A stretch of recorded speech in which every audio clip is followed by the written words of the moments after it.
It's the same schedule that we've been having. You know, as to the game, what it's going to be like, I'm not sure. They're going to be a great team, just like they were the first time. And I think just the key to it is just who comes out and executes better.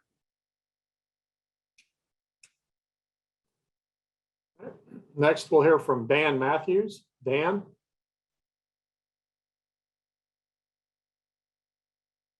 Hey, there it is. Stetson, you seem to have a real sense of who you are. And is that something that you try to really get out there to people? And do you feel like that's what endears you to your teammates and your coaches? I don't know. I've always kind of felt like you can't really, maybe some people can tell people what to think about, me or something. I mean, I just kind of am who I am. And, I try to be the best person I can be, football and, in life. And, I don't really know why people like me, but if that's why it is, then, so be it. Next will be Clint Shamblin. Clint? Stetson, Clint Shamblin, Locked On Bulldogs. One of the things that we saw against Michigan was an incredible blocking scheme on the edge that really freed guys up. What was practice like in that offensive week leading up that really made that crisp for you guys, that opened up the offense? Yeah, I mean, first things first, we can't do anything on either side of the ball if we don't win up front. I mean, that's the start of football. It always has been. It always will be. And we knew that they had those two guys on the edge, and we knew they were going to be coming from my head. And, Jamari and Warren and all the other guys inside, they took a challenge. They kind of, felt slighted a bit by the Joe Moore Award going to Michigan. And they knew what everybody was writing and what everybody was saying, that, they would, those two guys would ruin the game for us. And, they took it as a personal challenge, and they were focused and locked in the whole week. And they played their butts off. Next, we'll hear from Zach Klein. Zach? Hey, Stetson, two things. One, did you need that Michigan performance? Did you need that at all for any reinforce any, maybe 1% of 1% doubt that you might have had coming off the SEC game? And on a jokingly side, you hear from any heart surgeons out there asking for some advice? No, I thought, like I said, after the game, I thought I played all right in the SEC championship game. I made a few mistakes that you can't do against a good team, but I also made some really good throws, good decisions, and so my main focus going into the Michigan game was cleaning up on the mistakes and, keep doing what I had been doing well. There's no personal doubt. I knew what I had to do. I felt like I needed to play that well to beat a team like Michigan because of who they are and how talented they are. But it wasn't to prove anything to me that I could play quarterback in this league. And no heart surgeon reached out, unfortunately. Next up will be Seth Emerson. Seth? Stetson, I think as far as your offensive skill position players around you, Zamir White is only 12th in the SEC in rushing yards, and Brock is only 9th in receiving yards. But so much of that, obviously, as you know, is that guys kind of cannibalize each other's stats because you have so many. Do you all ever go into a game with kind of a plan on, we want to get this guy X amount of touches, we want to showcase this guy X amount of times, or something along those lines to kind of spread out things? No, we know the guys that we have on our team who we think are game changers. And so we want to get the ball in those guys' hands. But as far as like when the play starts, I throw it to who's open.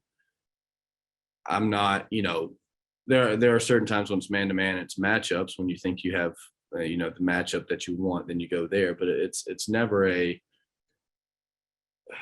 we haven't gotten this guy as many touches as he needs. maybe Monk calls a game like that. Maybe he calls a few plays like that. I'll leave that to him. But when the ball snaps for me, unless it's those specific matchups scenarios, I just read it out and I throw it to the guy I think's open.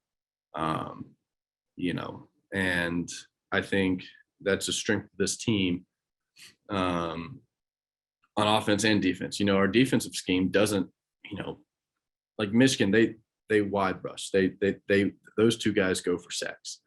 Us, we play more complementary defense, and I think same way on offense. Brock's obviously had, I think maybe the greatest year for a tight end in Georgia history. But like you said, I mean, Zamir doesn't have, the yardage in the SEC ranking, but we're in the national championship, so I think our guys kind of know what matters. And if we're scoring points and if we're stopping people from scoring points, doesn't really matter who's getting the credit as long as the team's doing well. And I think our guys really understand that. Next, we'll hear from Michael Casagrande. Michael? Yeah, how does the preparation change or vary when you're playing a team for a second time? Is it something you've ever done before, maybe at the high school level? I mean, I guess it'll change, but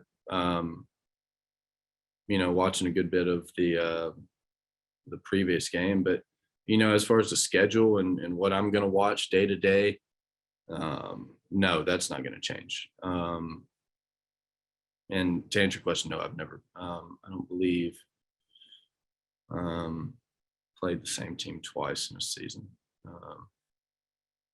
But no, the preparation is going to be the same. The respect's going to be the same. How we go about our day to day is going to be the same. That's what's got us here, and that's what we're going to stick with. Next will be David Hale. David? Hey, Stetson. Thanks for doing this. You're a Georgia guy. You know the history of the program. Do you have a sense of sort of the magnitude of what this means to people in Georgia, long-suffering Georgia fans? And of course, you were there in 2017, and when Alabama sort of crushed those hopes on this stage before. Does that bear any meaning as you kind of get ready for this game? Is it sort of in the back of your mind, the history that comes with it?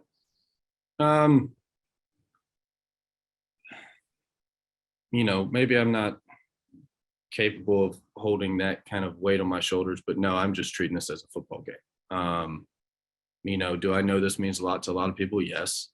Am I trying to play some kind of savior by winning a national championship for millions of people? No, I don't think that's my job. My job is to go out there and throw completions to very talented people we have on this team. And I think it's as simple as that. So, yes, I know it means a lot to a lot of people. Is it just another game? No, I'm not silly. But, I don't think, for 20-year-old kids, you can put that kind of pressure on yourself because you might go crazy. So I'm just treating it as another game, and I'm preparing my butt off, and everybody on this team is. But the reason we're doing that is because we respect the heck out of Alabama and the team that they are. And we know we're going to have to give it our best shot to win this game. Next will be Connor Riley. Connor?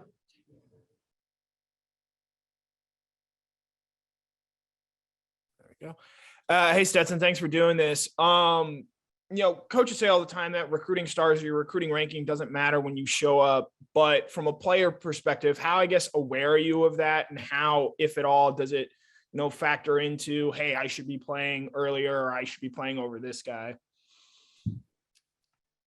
Well, I can't speak to the 5 stars in the room. I wasn't one. I mean, yeah, coaches say that, but it's like, those guys are going to get every opportunity to fail before, a walk-on gets an opportunity to succeed. I put it that way. Which is, it's just business. It's if you recruit all these 5-stars and then you play walk-ons over every single one of them, who's to say the next 5-star is not going to see that and not come here? Usually 5-stars are better than walk-ons. That's typically how it goes. But I don't know. I think our team does a good job of, our players do a good job of not really worrying about 5-star who, this and that when you walk in the door. Because, all that stuff's over. It's wiped out. I don't know who our 5-stars are from this last class. I don't know any recruiting. I know we did well, like we typically do, because our staff does a great job, but I don't know who was ranked where, because I really don't care. And I'll tell you, every single senior on this team feels the same way. So I'm sure the coaches are aware, and every single media person in the entire universe is aware. But no, the players are not aware. Next will be Matt Baker. Matt. Hey, Stetson, what has Coach Monken meant for your development over this year?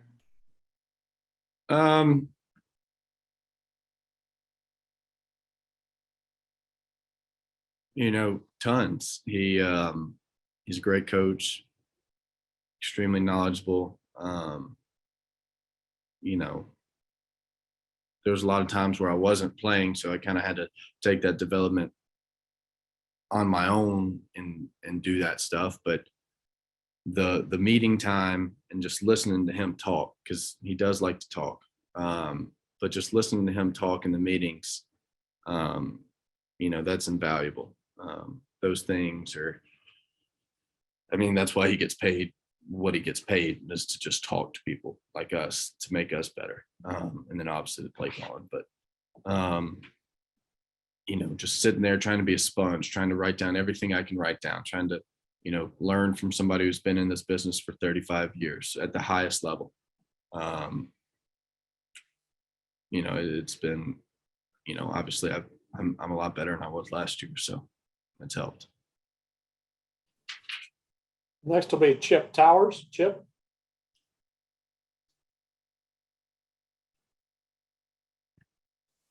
Can you hear me now? Yes. Sorry, Stetson. Yeah, a little bit more on playing a second time. Obviously you want to play better against Alabama, but you don't know that you're going to see the same stuff that you saw from Alabama last time, but you might. Tell me about the line that you and Coach Monken and everybody are sort of tiptoeing about. Do we expect him to do this again? And we need to do this better. I'm sure that gets really down in the weeds before we all finally get to this game, right? I'm sorry, pardon me. What is the question? The question is how difficult is it playing somebody secondary, or do you know yet about the complications of, not knowing if they're going to be doing the same things or if they're going to do things slightly different this time? Right. I guess are you going to outsmart yourself, right? Are you going to overthink everything? No, we are not. Obviously, when we go out on the field, would I prefer for Alabama, if they're going to change anything up, to send us an email this week? I would love that, but I assume that they won't. So we're going to prepare with what they've put on tape. And obviously other, we're going to stick with their tendencies just the same way I do every week, and be ready to adjust, say they come out in completely different defense. But I'd be willing to bet that they're not, because we're here in the national championship. They're not going to change up and go, all, Arkansas on us. They're not going to do that. They're going to be Alabama, and we're going to be Georgia, and we're going to see who executes better. And if there is a wrinkle come Monday night from either side, then, whoever adjusts best to that will win the football game. Next will be Anthony Dasher. Anthony?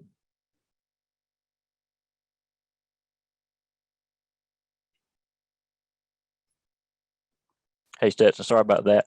Just wondering, no, Coach Mark throughout this whole season has had your back every single time. We've asked, about you. What does that mean to you to have your head coach, have your back like that? Feels good. Obviously it's better than the other way.